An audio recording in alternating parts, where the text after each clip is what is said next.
Bueno, chicas, os voy a explicar ahora qué ocurre si tenemos varias cubas electrolíticas en serie. Vale, si tenemos varias cubas electrolíticas en serie, están todas conectadas por el mismo cable.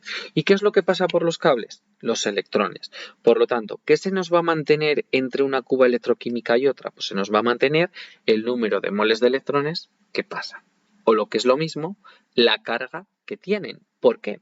Porque lo que nos relaciona la carga con el número de moles de electrones es la constante de Faraday. Por lo tanto, al ser una constante, si uno de los dos términos es constante, el otro lo será. Es decir, si la carga es constante y la constante de Faraday nos relaciona la carga con el número de moles de electrones, el número de moles de electrones también se nos permanece constante. Por lo tanto, ¿cómo podéis aplicarlo? Pues se puede aplicar a través de la fórmula, haciendo que el número de moles de electrones sea idéntico. ¿Cómo sería el número de moles de electrones? Pues se puede hacer por dos caminos. Uno, a partir del número de moles de electrones de la especie química que me interesa, que si lo multiplico por el número de moles de electrones que interviene en esa reacción química, obtengo el número de moles de electrones que va a haber, o a través de relacionarlo con la carga. Es decir, la intensidad por el tiempo nos da la carga, si lo divido entre la constante de Faraday, también me va a dar el número de moles de electrones que están interviniendo por esa cuba electrolítica. Por lo tanto, de ahí esa igualación que os aparece. Interesante, pues que el número de moles que se deposita o que se desprenden en cada electrodo multiplicado por el número de electrones captados o cedidos por cada átomo según esa reacción química que tiene lugar en ese electrodo, vamos a obtener que es una constante de un lado a otro, que es lo que viene en ese dibujo de ahí. Si pasamos a la siguiente, vamos a obtener también un poco verlo como un ejemplo, ¿vale? Entonces, imaginaros que tenemos ya aquí un caso real con tres cubas electrolíticas. En la primera tenemos sulfato de cobre, en la cual se produce, por una parte, la oxidación del oxígeno de O2- a O2- y se desprende oxígeno gas, mientras que en el cátodo se produce la reducción del Cu2+ a Cu. Este cátodo está conectado con el ánodo de la siguiente, en el cual se produce la oxidación del cloro. Y en esa misma cuba electrolítica, por cátodo tenemos la reducción del agua. Esa reducción del agua produce hidrógeno gas que va a desprenderse y está conectado a un nuevo ánodo en el cual se vuelve a producir la oxidación del agua a oxígeno gaseoso, desprendiéndose este último. Y en esa misma cuba electrolítica tenemos un cátodo con plata, en la cual la plata pasa del ion plata a la plata metálica depositándose en ese electrodo que está conectado al primer electrodo de las cubas electrolíticas, en el cual se producía la oxidación del oxígeno O2- a O2-, ¿vale? Vamos a suponer que por este circuito pasa una carga de 96.500 coulombs que coincide con la constante de Faraday, es decir, un mol de electrones. Pues, ¿qué quiere decir? Pues que por todo el circuito pasan 96.500 coulombs, es decir, pasa por la parte externa, pero también pasa por la cuba electrolítica 1, la cuba electrolítica 2 y la cuba electrolítica 3. Y de igual manera también pasa ese número de moles de electrones, es decir, pasa un mol de electrones por la parte externa, un mol de electrones por la cuba del sulfato de cobre, un mol de electrones por la cuba electrolítica del óxido clorhídrico y un mol de electrones por la cuba electrolítica del nitrato de plata. Por lo tanto, esto es lo que se mantiene.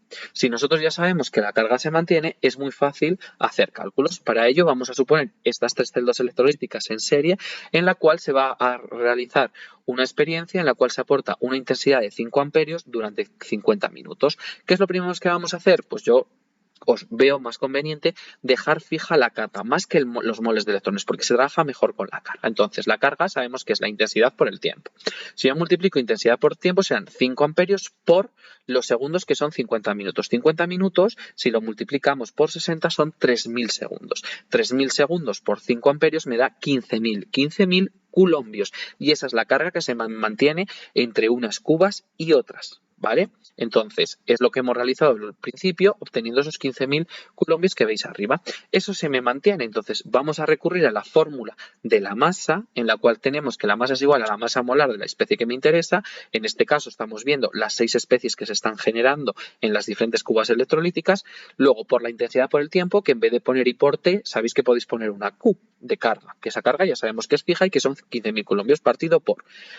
La constante de Faraday es una constante que ahí os he puesto 96.500, pero sabéis que en la EBAU os dan 96.490. Pues utilizáis el 96.490, nos da igual, por n, que es el número de electrones que intervienen en del número de electrones que intervienen en la reacción que ocurre en cada electrodo. Por eso en cada uno de los casos es un número diferente, ¿no? Entonces, vamos a hacer el ejemplo con la primera cuba en la cual se produce el depósito de cobre y el desprendimiento de oxígeno, ¿vale? Entonces, primero, el cobre en la primera celda. En el cátodo se produce la reducción del cobre de Cu2 más ACU. En esa reacción química lo que se produce es que se intervienen dos electrones, de ahí que aparezca ese 2 en el denominador al determinar la masa de cobre. Y arriba la masa molar del cobre es 63,55, operando por la carga y entre el número de la constante de Faraday y ese número de electrones, obtenemos 4,94 gramos de cobre. En el ánodo, que ocurre la oxidación del oxígeno, tengo que poner la oxidación del oxígeno. El oxígeno viene del agua porque es una electrólisis de una sal en disolución acuosa, ¿vale? Recordad que os dije que normalmente lo que ocurre es que en el cátodo va a ocurrir la reducción del hidrógeno, pero en este caso no. En este caso es más favorable que ocurra en el ánodo la oxidación del oxígeno. De todos modos, esto lo vais viendo en función de los casos, a ver qué es lo que realmente se está oxidando y lo que se está reduciendo. En esta claramente se está reduciendo el cobre y se está oxidando el oxígeno. Vale, entonces, ¿qué cambia en la fórmula? Pues vemos que el 15.000 y el 96.500 siguen apareciendo porque son constantes y arriba va a aparecer la masa molar del oxígeno, que es 32, partido por ese número de electrones que es 4. Recordad cómo es la reacción de oxidación del oxígeno a del oxígeno del agua al oxígeno molecular en la electrólisis del agua, que intervenían 4 electrones. De ahí ese 4 en el denominador.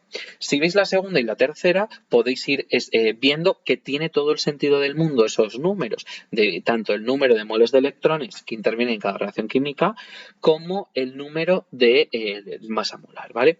Entonces, no os liéis, simplemente vemos a ver en ese electrodo cuál es la reacción química que está teniendo lugar. Recordad que si es en un ánodo ocurrirá la oxidación, si es un cátodo ocurrirá la reducción y cuáles son, hay que ajustarla por el método del ion-electrón para ver cuántos electrones intervienen. Recordad que en la mayor parte de los casos siempre hay que añadir, únicamente va a haber que añadir electrones porque suelen ser iones metálicos, pero si hay que añadir, como en el caso del oxígeno en el del hidrógeno, hay que recurrir a añadir aguas o a añadir protones, pues no pasa nada, sabemos hacerlo y seguimos adelante con ello hasta ver cuántos electrones intervienen. Aquí os podéis olvidar un poco de si es en medio ácido o en medio básico porque al final el número de electrones no se ve modificado. Entonces al no verse modificado pues lo ajustáis en medio ácido para verlo simplemente y listo, ¿vale? Y este sería el ejercicio. Luego tenemos aquí varios ejercicios en los cuales vamos a poder practicar, ¿vale? Entonces algunos de estos los haré el miércoles, aunque os recomiendo que empecéis a hacerlo ya que hemos hecho 2 y bueno, aquí tenéis para hacerlo durante la clase de mañana martes que yo no voy, pues podéis ir haciéndolos y así vais viendo pues qué dudas tenéis y me las podéis plantear a mí el miércoles. Es interesante, por ejemplo, el ejercicio 30, que es un ejercicio en el cual se plantea una 2 en serie. No sé si tenemos alguno más en el cual se plantean 2 en serie, que yo os lo puedo plantear algo muy sencillo. Tenemos alguno ahí, también tenéis del libro, echaremos un vistazo a algunos de los ejercicios, pero todos al final siguen la misma disposición, los ejercicios, es decir, los ejercicios de electrólisis, ya os digo que son muy claros en los exámenes, tanto en los de EBAU como en los que yo os puedo poner, ejercicios típicos en los cuales siempre os van a dar tiempos, intensidades o os los van a pedir y que nos van a hablar ahí de los coulombios, etcétera. Por lo tanto, no os liéis, es algo muy sencillo, y como veis, tiene algo diferente a lo que hemos estado tratando en este tema, ¿vale? Es decir, este tema, el tema de redox, vemos que hay 3 partes muy diferenciadas: ajuste de reacciones químicas, pilas y electrólisis. Y no hay poder a confundirse una parte con otra, porque realmente hay que hacer cosas muy diferentes, ¿vale? Entonces, nada, os animo a que os pongáis con esto y con esto ya damos finalizado el tema. Os queda hacer ejercicios, pero teóricamente está finalizado.